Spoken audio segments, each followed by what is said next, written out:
확인된 정보를 신속히 전합니다. 코로나19 11시 통합 뉴스를 시작하겠습니다. 오늘 0시 기준 국내 신규 확진자는 51명 늘어 누적 확진자 수는 12,535명으로 집계됐습니다. 지역 발생은 31건, 해외 유입은 20건입니다. 잠시 뒤 중앙질환안전대책본부의 브리핑이 있을 예정입니다. 먼저 박광식 의학전문기자와 함께 이야기 나누겠습니다.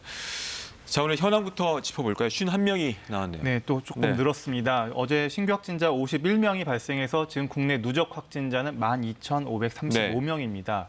사망자는 어제 한 분도 돌아가시지 않아서 281명이 유지되고 있고요. 그리고 현재 국내에서 치료받고 있는 사람, 격리 중인 사람의 숫자가 1,324명입니다. 어제 29명 늘어난 수치인데요. 계속 치료 입원 중인 사람의 숫자가 감소하지 않고 계속 늘고 있다는 점은 좀 우리가 주의 있게 봐야 되는 부분입니다. 신규 확진자 51명에 대해서 조금 더 구체적으로 들여다보면 국내 발생이 31명이고요. 해외 유입이 20명입니다. 지역별로 보면은 검역에서 12명이 발견이 됐고요. 서울 11명, 그리고 대전 8명, 그리고 경기 7명, 그리고 인천 3명, 그리고 부산, 대구, 울산에서 각각 2명씩 나왔고 강원, 충남, 전북, 경북에서 각각 1명씩 나왔습니다. 그러니까 좀 양상이 숫자는 50명대이긴 하지만 전국적으로 각 시도 단위에서 골고루 환자들이 지금 나오고 있다. 이렇게 볼 수가 있겠습니다. 알겠습니다.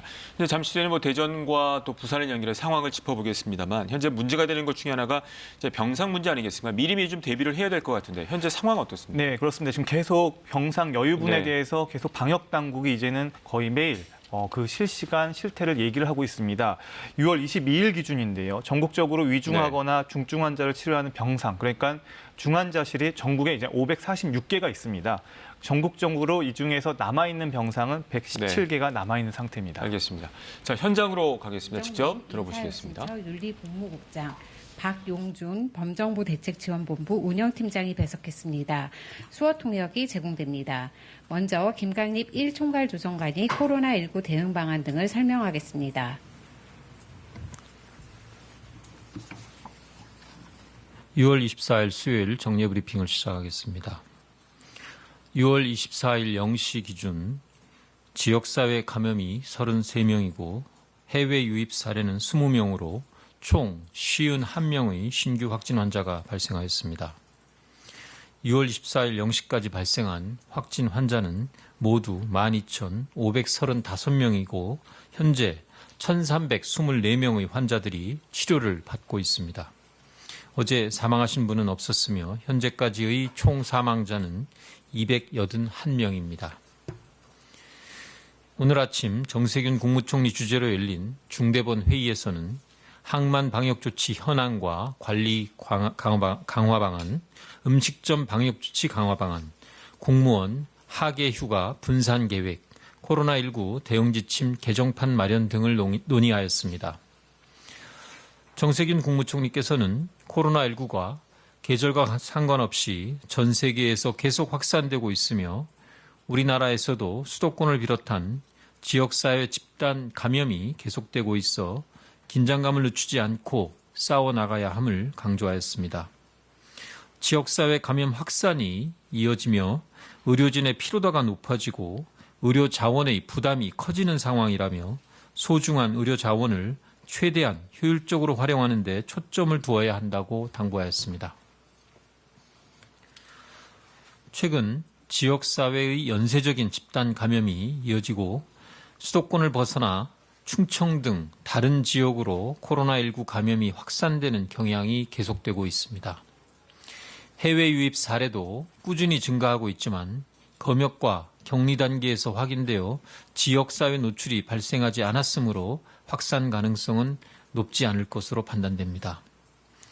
급격한 유행으로의 확산은 막아내고 있으나 추적 속도가 확산 추세를 충분히 따라잡지 못해 지속적으로 감염이 확산되는 상황이 계속되고 있습니다. 정부는 그동안 감염 확산 속도를 늦추고 추적 속도를 높이기 위한 노력을 기울이고 있습니다. 먼저 확산 속도를 낮추기 위해서 전 부처와 지자체가 물류센터, 방문 판매업체, 쪽방촌 등과 같이 방역 사각지대에 놓인 취약시설을 발굴하여 방역 수칙을 마련하여 점검해 나가고 있습니다. 추적 속도를 높이기 위해서 전자출입 명부를 계속 확대하는 한편 어제 18시 기준으로 방문 판매업체, 유통물류센터, 대형 학원, 뷔페 식당 등 4개 업종을 고위험 시설에 추가해서 방역수칙 준수를 의무화하였습니다. QR코드 발급 기관도 확대해서 사용 편의성도 개선해 나갈 예정입니다. 환자 증가에 대비한 의료 체계도 점검하고 있습니다. 현재의 환자 발생 추이를 고려할 때 병상 확보와 치료에 어려움은 없을 것으로 보이나 대규모 환자 발생에 대비해서 수도권뿐만이 아니라 충청권 등 권역별 병상, 인력 등의 공동 대응 체계를 구축하고 생활치료센터를 확충해 나가겠습니다. 특히 생활치료센터는 지난 16일 수도권에 1개소를 개소한 데 이어 오늘 또 1개소를 추가 개소하였습니다. 또한 임상 증상이 호전돼서 바이러스 전파력이 거의 없는 환자가 병상을 차지하게 되는 문제를 해결하기 위하여 새로운 격리 해제 기준을 수립하여 시행합니다. 이로써 불필요한 장기 입원을 줄이고 병상과 인력 자원을 보다 효율적으로 활용할 수 있을 것으로 기대됩니다. 이러한 정부의 노력과 함께 방역 수칙을 준수하고 방역에 취약한 사각지대를 찾는 국민 여러분들의 동참과 협조가 어우러진다면 감염 확산 속도를 획기적으로 늦출 수 있을 것으로 기대합니다. 국민 여러분들의 적극적인 이해와 동참을 부탁드립니다. 다음으로 부산 감천항에 입항한 러시아 선박에서의 확진 환자 발생과 관련하여 조치 현황과 항만 방역 관리 강화 방안을 말씀드리겠습니다.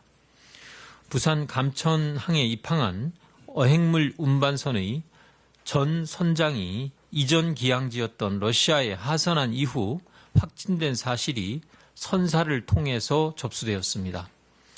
이에 해당 선박 선원에 대한 검사를 진행한 결과 선원 21명 가운데 16명이 확진되었으며 인근에 접안 중인 선박에서도 1명이 추가 확진되었습니다. 도선사, 하역 작업자 등 관련 접촉자 모두 150명이 현재 격리 중이며 해당 부두는 6월 26일까지 잠정 폐쇄키로 하였습니다. 러시아와 같이 검역관리 지역이 아닌 지역에서 입항하는 선박의 경우에 전자검역을 실시하고 유증상자 발생 등 특이 상황이 있는 경우에만 승선 검역을 시행하여 이러한 한계가 있습니다.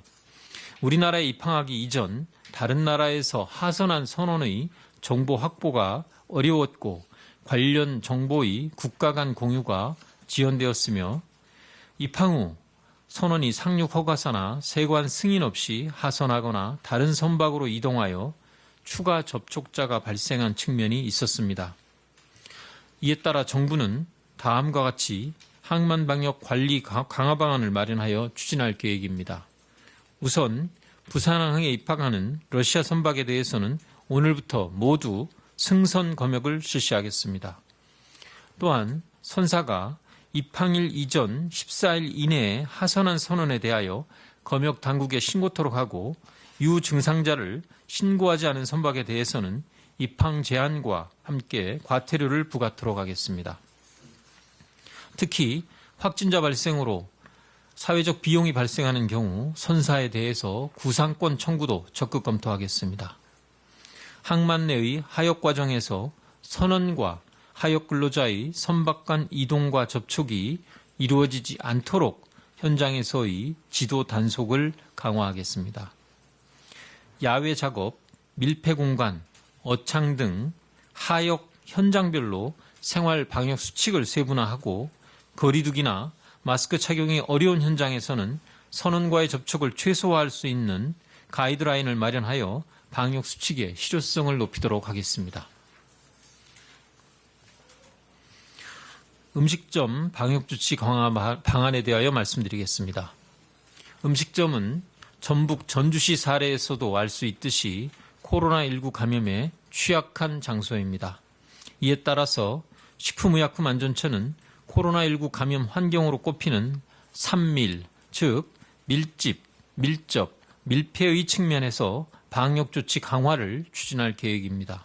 우선 식사 시간의 2부제 실시와 함께 5개 영업, 음식 배달 포장의 활성화를 통해서 사람들이 밀집하는 환경을 제한하고자 합니다. 영업자와 이용자 모두 음식점 내에서 식사 시간 이외에는 마스크를 착용하도록 권고하고 테이블 간 칸막이 설치나 1인 테이블의 설치 확대를 유도해서 음식점에서의 밀접한 접촉 발생을 최소화하겠습니다. 아울러 주기적인 환기와 소독, 입장 전 손 씻기 또는 손 소독제 사용을 권고해서 밀폐된 환경을 개선토록 하겠습니다. 이러한 음식점의 방역 조치가 꾸준히 이행될 수 있도록 식품 취급자의 마스크 착용, 영업장 내 손 씻는 시설의 설치나 손 소독제 비치, 발열자에 대한 업무 배제, 집합금지 명령 위반 시에 영업정지 등을 포함한 식품위생법령 개정을 추진토록 하겠습니다. 또한 농림축산식품부, 지방자치단체와 함께 방역수칙을 잘 준수하는 음식점을 안심식당으로 지정해서 생활방역 식사 문화가 확산될 수 있도록 하겠습니다. 다음으로 공무원 하계 휴가 분산 계획에 대하여 말씀드리겠습니다. 인사혁신처는 하계 휴가 중 코로나19 확산을 방지하기 위해서 성수기 등 특정 시기에 집중되지 않고 공직사회의 휴가를 분산하는 계획을 마련하였습니다. 중앙과 지방자치단체의 공무원의 하계 휴가 실시 기간을 예년보다 3주 늘려 12주로 확대하였습니다. 또한 하계 휴가 기간 동안 주 단위의 권장 휴가 사용률을 적용하여 주별로 휴가 사용 일수가 골고루 분산될 수 있도록 하였습니다. 이를 통해 성수기 휴가 사용은 줄이고 비성수기 휴가 사용은 늘릴 수 있도록 하고 있습니다. 오늘 모든 정부기관과 지자체의 하계 휴가 분산 계획을 시행할 예정이며 공공기관과 지방 공기업에 대해서도 이 계획을 준용하여 시행토록 할 계획입니다. 최근 국내외적으로 감염 사례가 확산되고 있습니다. 코로나19 유행의 장기화와 함께 감염의 확산과 완화가 반복되리라고 예상됩니다. 최근 여러 사례 분석을 통해서 학원, 콜센터와 같은 취약시설에서도 마스크 착용과 같은 기본적인 생활방역 수칙을 잘 지키고 유증상자에 대해서 신속한 검사와 격리를 실시하여 피해 규모를 크게 줄일 수 있음을 확인할 수 있었습니다. 생활 속 거리 두기의 어느 단계에서도 가장 중요한 핵심 요소는 개인과 사회의 방역수칙 준수에 있음을 다시 한번 간곡히 말씀드립니다. 감사합니다. 네, 지금부터 질의응답 시간을 가지겠습니다. 네, 중앙재난안전대책본부의 브리핑 들으셨습니다. 이어지는 질의응답은 KBS 유튜브 라이브를 통해 보실 수 있습니다. 자, 이번엔 대전 상황 알아보겠습니다. 대전에서 방문 판매 업체와 관련된 코로나19 집단 감염이 계속 이어지고 있는데요. 밤사이 5명의 확진자가 또 발생했습니다. 현장 취재기자 연결합니다. 자, 정재훈 기자, 대전 상황 전해주시죠. 대전에서 5명의 추가 확진자가 나왔습니다. 60대 남성 1명과 5, 60대 여성 4명입니다. 이 가운데 4명은 대전의 방문 판매 업체를 방문했거나 앞서 방문한 확진자와 접촉해 감염된 것으로 확인됐습니다. 이들이 방문한 사무실은 둔산전자타운과 오렌지타운, 힐링랜드입니다. 특히 어제 확진된 60대 남성의 부인도 확진됐는데 이 60대 남성은 힐링랜드 방문 판매 사무실을 3차례 드나든 사실을 그동안 역학조사 과정에서 숨겼다가 뒤늦게 드러나 대전시가 고발을 검토 중입니다. 나머지 1명인 60대 여성은 대한토지법인 콜센터에서 근무했던 충남 공주의 확진자와 접촉해 확진 판정을 받았습니다. 해당 콜센터 근무자 전원은 자가격리 조치 중인데 추가 확진 우려가 커지고 있습니다. 대전시는 확진자가 잇따르고 있는 둔산전자타운과 힐링랜드 등 방문 판매업체 5곳에 대해 미등록 영업 등 불법 행위가 있었는지 경찰에 수사를 의뢰했습니다. 또 경찰과 합동점검반을 운영해 관내 방문 판매 사업장 전체를 대상으로 방역 지침과 행정명령 준수 여부 등 점검할 계획입니다. 지금까지 대전시청에서 KBS 뉴스 정재훈입니다. 앞서 들으신 것처럼 부산항에 들어온 러시아 화물선에서는 17명이 집단 감염이 되면서 하역 작업 과정에서 러시아 선원들과 접촉한 국내 항만 근로자들의 추가 감염 우려가 커졌는데요. 아직까지 확진자는 더 나오질 않고 있습니다. 하지만 이 부산항 방역과 검역에 허점이 드러났다는 지적입니다. 보도에 노준철 기자입니다. 부산 감천항 동편부두에 입항한 러시아 냉동 화물선은 두 척입니다. 러시아 선원은 모두 42명이었는데 이 가운데 17명이 코로나19 확진 판정을 받았습니다. 음성이 나온 선원이더라도 임시시설에 격리돼 한 번 더 검사를 받게 됩니다. 문제는 하역 작업 과정에서 사실상 무방비 상태로 화물선에 올라 러시아 선원과 접촉한 국내 항만 근로자들입니다.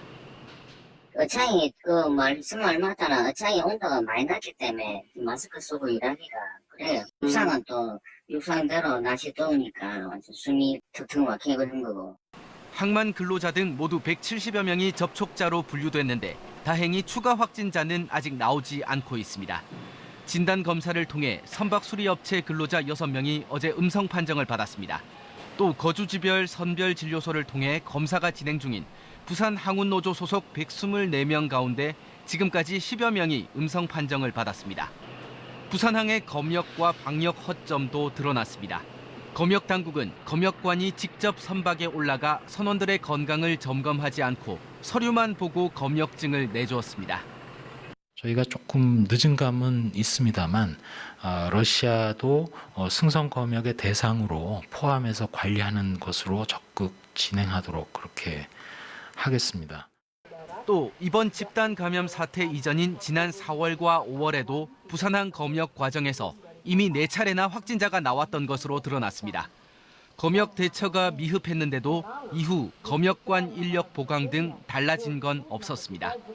항만 당국과 검역 방역 당국은 냉동 수산물을 하역하는 감천항 2개 부두를 오는 26일까지 잠정 폐쇄하고 검역과 방역을 강화하기로 했습니다. KBS 뉴스 노준철입니다. 네, 이번엔 박광식 의학 전문 기자와 함께 오늘 브리핑 내용 정리해 보도록 하겠습니다. 자, 브리핑에서도 언급이 됐고 조금 전에 리포트도 저희가 소개를 해드렸는데 이제 러시아 선박 관련해서 지금 17명이 확진이 됐습니다. 관련해서 검역에 문제가 있기 때문에 이제 오늘부터 또 다른 바뀐 내용들이 있죠. 네, 일단 이제 우리나라에서 네. 이제 러시아 선박에서 다수의 확진자가 나왔다. 이 부분 때문에 사실은 여러 가지 검역 과정에서의 네. 문제점이 드러난 것 아니냐는 지적들이 있습니다.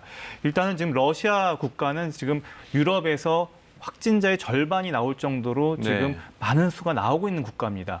더군다나 지금 세계적으로 코로나19 확진자 현황만 보더라도 러시아가 지금 확진자 숫자가 59만 명, 그렇죠. 그리고 지금 전 세계적으로 3위입니다. 하지만 지금 이 검역 과정에서 검역 관리, 그러니까 승선에서 검역관이 직접 검역을 해야 되는 국가 가운데 지금 이 러시아가 포함되어 있지 않았었다는 빠져 겁니다. 있었죠. 네. 그러니까 그 전까지는 중국, 이란, 그리고 이탈리아였는데요. 과거 3월, 4월 때 유행이 많았던 국가만을 갖다가 대상으로 했고 네. 러시아는 빠져 있었다는 것들이 좀 뼈아픈 좀 지적을 받았다 이렇게 볼 수가 있습니다. 그래서 네. 오늘 이제 방역 당국이 발표를 했죠. 이제 우선 부산항에 입항하는 러시아 선박에 대해서 오늘부터 모두 이 승선 검역을 실시하겠다. 이제 서류 전자 검역이 아니라 서류 심사가 아니라 직접 검역관이 올라가서 다 확인하겠다. 다 확인하겠다라고 발표를 했습니다. 네. 또한 선사가 입항일 이전 14일 이내 그 내렸던 하선한 선원에 대해서 검역 당국에 이게 신고토록 했습니다. 네. 또 유증상자를 신고하지 않은 선박에 대해서 입항 제한과 함께 과태료를 부과토록 했는데요. 특히 확진자 발생으로 사회적 비용이 발생할 경우에는 선사에 대해서 구상권 청구도 적극 검토하겠다고 밝혔습니다. 네. 또 항만 내 하역 과정에서 선원과 이 하역 근로자 간의 이 선박 간 이동과 이 접촉이 이루어지지 않도록 현장에서 지도 단속을 강화하겠다고 밝혔는데요. 이 네. 이유는 뭐냐면 지금 아이스스트림 그 러시아 그 냉동 선박에서뿐만 그 확진자가 나온 게 아니라 사실 선박에서 허가 없이 그냥 하선한 경우도 있었고 또 다른 옆에 있던 정박해 있던 선박에서 사다리나 이런 것들로 또 네. 이동했다는 이런 근거들이 나오고 있어서 그렇군요. 네. 지금 선원들 간의 어떤 이동들에 대해서도 그렇군요. 좀 점검을 하고 그리고 네. 감시를 하겠다 이렇게 밝힌 상황입니다. 그러니까 화물선 같은 경우가 우리나라뿐만 아니라 여러 나라를 거쳐오기 때문에 하선한 그 선원들에 대해서 제대로 좀 파악하는 게 아주 중요할 것 같습니다. 네, 맞습니다. 네. 자, 그리고 이제 방역 당국에서는 현재 상황 좀 평가를 했는데 현재는 이제 수도권에 있었던 감염들이 충청권으로 그러니까 넘어가고 있는 상황이고 해외 유입 사례가 늘고는 있지만 현재까지는 뭐 지역 감염으로 이어지진 않았다라는 평가가 있었어요. 네, 그렇습니다. 지금 국내 발생은 지금 수도권에서 비수도권 지역, 그러니까 수도권 외 지역으로 대전을 중심으로 해서 확산되고 있는 추세가 하나가 있고요. 그리고 이제 해외 유입 환자 숫자가 뭐 20명 계속 들어오고 있지만 그래도 해외 유입은 대부분 검역에서 지금 다 발견이 되거나 또 해외 유입이 확인됐다 하더라도 그 해외 유입 환자를 통해서 지역 사회로 산발적으로 전파했다는 아직 근거는 없다라고 밝혀서 그나마 조금 다행인 부분이라고 생각합니다. 알겠습니다. 자, 그리고 이제 오늘 나온 얘기 중에 하나가 오전에 이제 정세균 총리도 언급을 했습니다만 이제 확진자 격리 해제 기준을 조금 완화해서 시행하겠다라는 얘기가 나왔어요.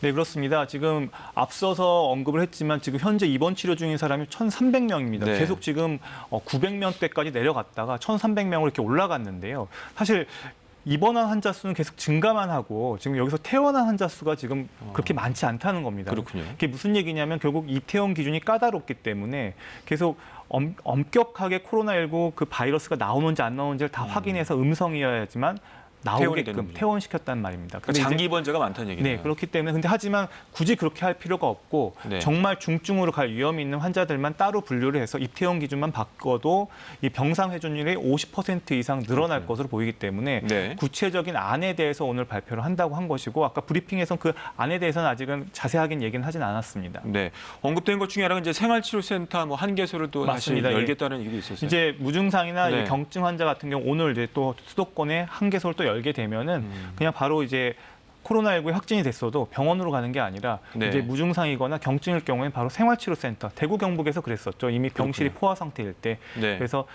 이제 생활치료센터로 바로 직행하는 어떤 이런 그렇군요. 안들이 오늘 구체적으로 이제 알겠습니다. 나올 전망입니다. 자, 잠시 뒤에 이제 점심시간인데, 그러니까 사실 식사를 할 때 좀 찜찜한 부분들이 있었잖아요. 전주 사례 얘기를 하면서 음식점 같은 경우도 이제는 좀 관리가 필요하다라는 지적이 나오고 있어요. 네, 맞습니다. 네. 뭐 여러 곳에 우리 코로나19에 취약한 산밀 지역, 뭐 밀접, 밀폐, 뭐 네. 이런 공간들에 대해서 얘기를 했는데 결국은 음식점도 피해갈 수는 없었던 겁니다. 네. 결국 음식점도 밀집돼 있는 환경, 그리고 사람들이 많이 또 밀폐된 환경에서 같이 식사를 하고 대화를 하기 때문에 네. 이 부분에 대해서 오늘 방역 당국이 좀 중요한 얘기를 했습니다. 일단 식사 시간을 2부제를 실시하겠다. 그리고 그것과 네. 함께 5개의 영업, 이 음식 배달, 포장의 활성화를 통해서 사람들이 밀집한 환경을 좀 제한하고자 하겠다. 이렇게 그렇군요. 얘기를 했고요. 네. 또 영업자와 이용자 모두 음식점 내에서는요. 식사 시간 이외에는 마스크를 착용하도록 권고를 하고 네. 또 이 테이블 칸의 어떤 칸막이나 그리고 1인 테이블의 설치를 좀 유도하도록 지금 정책을 갖다가 바꿔나가겠다. 이렇게 얘기를 했습니다. 알겠습니다. 자, 질문 한 가지만 좀 짧게 드리도록 하겠습니다. 2차 대유행 관련해서 방역당국 2차 대유행이 뭐 시작이 됐다라는 평가도 있는데 어떻게 봐야 될까요? 네, 일단 2차 대유행에 대한 얘기가 지금 언론에서 많이 나오고 있습니다. 네. 하지만 그 2차 대유행이 과연 무엇인지 그 정의가 확진자 수로 보는 것인지 시기로 보는 것인지 여러 네. 가지 좀 말들이 많은 상황인데요. 방역 당국도 이미 2차 대유행은 아니지만 2차 유행이 시작됐다라고 지금 얘기를 하고 있는 상황입니다. 네. 결국은 방역 당국이 바라보고 있는 기준은 우리가 2월 말 3월 초에 이제 시작됐던 대구 경북 지역의 단기간에 급속도로 폭발적인 확진자가 나왔던 그 1차 유행을 갖다가 기본으로 하고요. 그리고 그 유행이 감소를 하면서 4월 말, 5월 초에 새롭게 시작된 수도권의 이태원 클럽을 중심으로 시작돼서 이제는 수도권 외 지역으로 나가고 있는, 대전 중심으로 나가고 있는 것을 2차 유행으로 보고 있습니다. 네. 그러니까 사실 세계보건기구 전 세계적으로 봤을 때 또 2차 유행의 대유행의 또 그 정의는 달라질 수 있습니다. 기준이 다르군요. 근데 하지만 방역 당국 국내에서 알겠습니다. 말하는 거는 지역의 차이로 시기의 차이로 구분을 한다고 얘기를 했습니다. 네, 여기까지 듣겠습니다. 북한 관련 소식 전해드리겠습니다. 김정은 북한 국무위원장이 어제 노동당 중앙군사위원회 예비회의를 열고 이 북한군 총참모부가 제기했던 대남 군사행동 계획들을 보류하기로 했는데요. 오늘은 북한군이 최전방 지역에 설치했던 대남 확성기들을 철거하기 시작했습니다. 취재기자 연결합니다. 자, 신선민 기자, 새로 들어온 소식 전해주시죠. 네, 김정은 북한 국무위원장이 노동당 중앙군사위원회 제7기 5차 예비회의를 어제 열고 북한군 총참모부가 제기했던 대남 군사행동 계획들을 보류하기로 했다고 조선중앙통신과 노동신문이 전했습니다.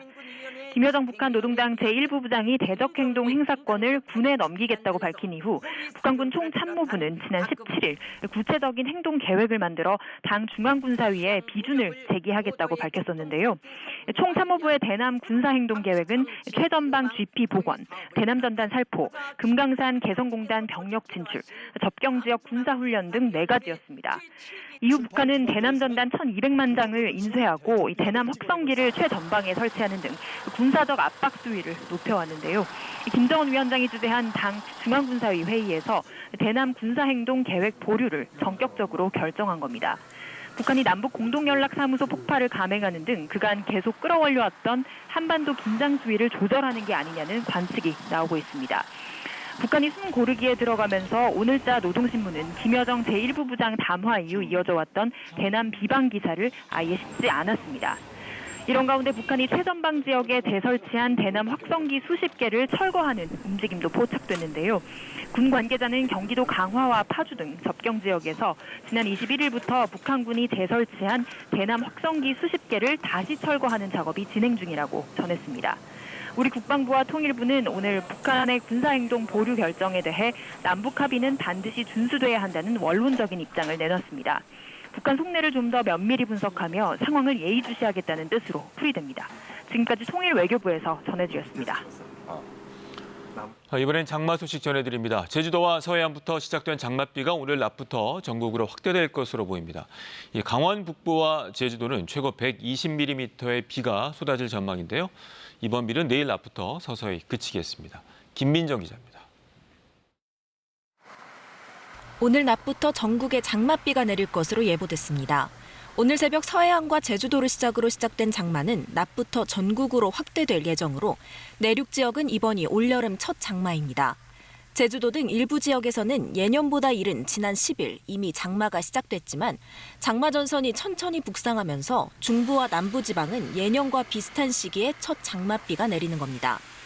이번 장마는 제주도와 강원 북부를 중심으로 많은 비를 뿌릴 전망입니다. 이 지역에는 시간당 30mm가 넘는 집중호우가 쏟아지는 등 내일 밤까지 120mm의 비가 내릴 것으로 예보돼 안전사고 발생에 주의해야 합니다. 중부지방과 경북 북부, 서해안에는 30에서 80mm의 비가 내릴 것으로 보입니다. 이번 장맛비는 내일까지 이어지다가 남부지방은 낮부터, 중부지방은 밤부터 서서히 그치겠습니다. 다만 장마 전선이 앞으로 한 달 정도 한반도와 남해상을 오르내릴 것으로 보여 다음 달 하순까지는 자주 비를 뿌릴 것으로 보입니다. 오늘 장맛비의 영향으로 낮 기온이 30도 이하로 낮아지는 등 날은 비교적 선선하겠습니다. KBS 뉴스 김민정입니다. 코로나19 통합 뉴스룸은 잠시 뒤 12시 뉴스에서 이어집니다. 고맙습니다.